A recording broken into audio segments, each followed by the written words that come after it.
Welcome to Penrose Learning, where we make understanding easy. In this video, I will explain how to hold a golf driver. First, understand that a good grip is crucial for power and accuracy. It's the only connection you have with the club, so getting it right sets the foundation for your entire swing.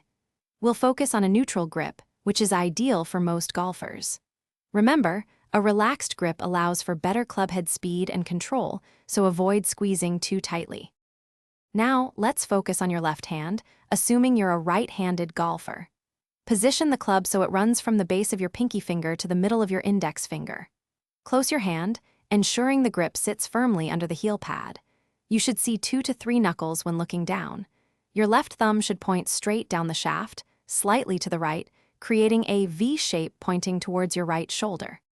Moving to your right hand, gently place it over your left, ensuring your left thumb fits snugly into the lifeline of your right palm. This creates a strong, unified connection. You can choose an interlocking grip, where your right pinky hooks with your left index finger, or an overlapping grip, where your right pinky rests on top of your left index finger. Both are effective. Pick what feels most comfortable and secure for you. Finally, let's do a quick check. Both the V formed by your left thumb and forefinger and the V from your right hand should point towards your right shoulder. This indicates a neutral and powerful grip.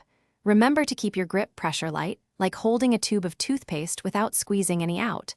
This allows for maximum clubhead speed and control, leading to longer, straighter drives. Also, be sure to check the description for a link to some amazing socks and other great deals. Thanks for watching. If this was helpful, leave a like and consider subscribing. See you next time.